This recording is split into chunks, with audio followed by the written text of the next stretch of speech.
Hi and welcome back. And if you haven't already, please go ahead and like this video. You can wait till the end to make sure you do like it. But also be sure to subscribe and hit that bell icon so that you get notifications when I load new videos.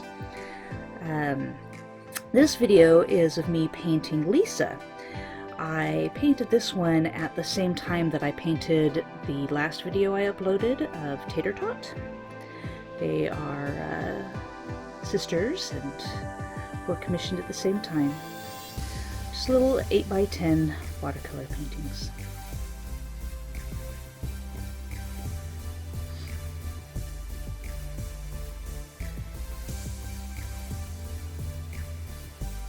Now with the photo that I was provided with this, it was a little bit kind of fuzzy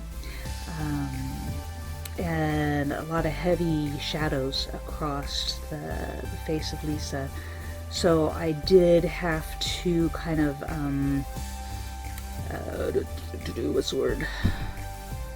Our brain has stopped working. Use my past knowledge of painting in order to get the eyes and the nose right. But I really like how they turned out. And I also lighten up the shadows on the ear and such. And when I'm painting a pet that is all white, it gets a little hard because I need to make sure that it's separated from the white of the paper, and so I have to manipulate light and shadows. And I do this by using just like heavily watering down black in order to create those shadows.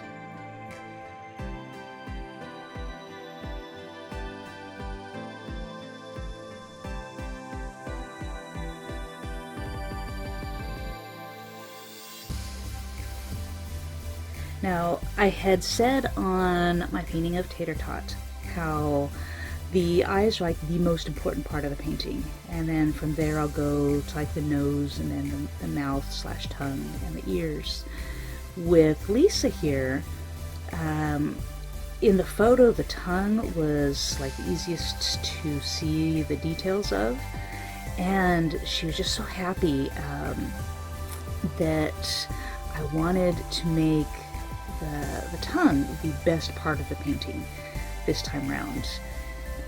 And by the end of the painting, I just absolutely love the way it turned out. I mean, it looked like she could just come out of the painting and give you tons of kisses.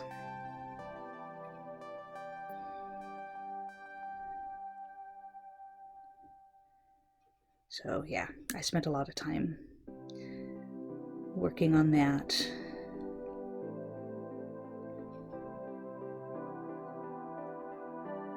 And with these paintings, I'm kind of like a little bit sad that I have to compress the paintings down. I have to speed them up and make them shorter. Otherwise, instead of getting a 10-minute video, you would be getting a video that was several hours long. But that's a lot harder to watch. So I just speed it up.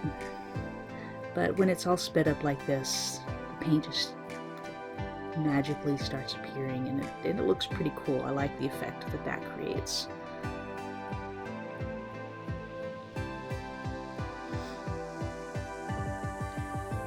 And when I'm painting is when I am happiest. I just absolutely love painting these pets. And if you've got a pet that you would like to paint, like me to paint for you, I would just love doing that.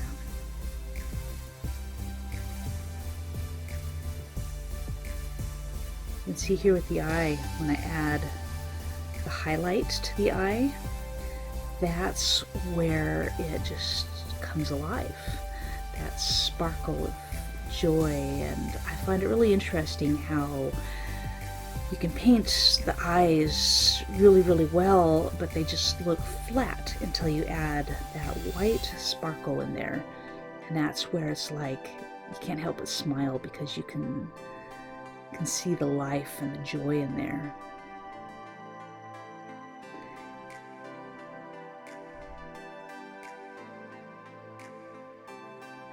And I'm looking for other pets that I can paint, you know. Oh, look, wait.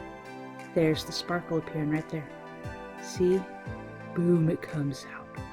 So yeah, I've done cats and dogs and horses, but I really want to do, I mean, where are the lizards and the rabbits and the fish? Where are the more exotic pets out there that I can paint? I'd love to add that to my portfolio, especially to see if I could do that. When I was younger, when I was in middle school, I had a pet horned-toed lizard who lived in Arizona, and they were out there, and so we caught a couple of them and put them in a tank. Then we'd catch ants to feed them.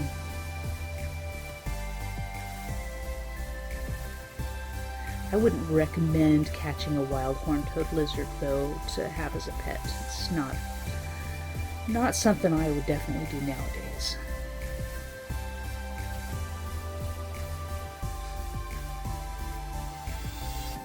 So look at that, just adding little bits of color here and there. I am just amazed at how putting these colors together can create something so real and amazing. It's just absolutely beautiful. The white there that I'm using is a white gouache. It has a different texture than watercolor, although it can be used like watercolor. I usually use it pretty sparingly because of the difference in texture.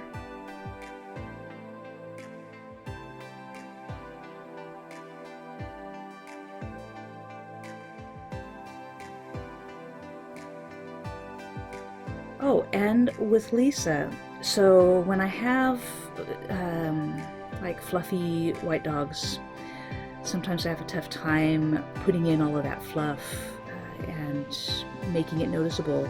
And with Lisa here, she's more wiry. She had wild hair. And if you know, when you see the finished photo that I have of the painting at the beginning and the end of this video, that ends up not being the final painting because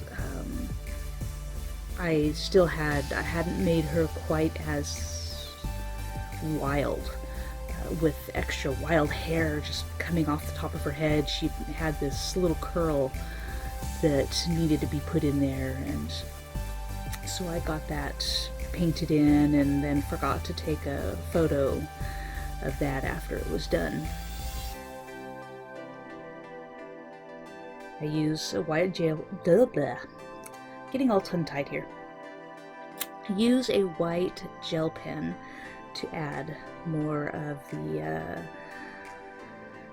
wisps of hair and little highlights here and there.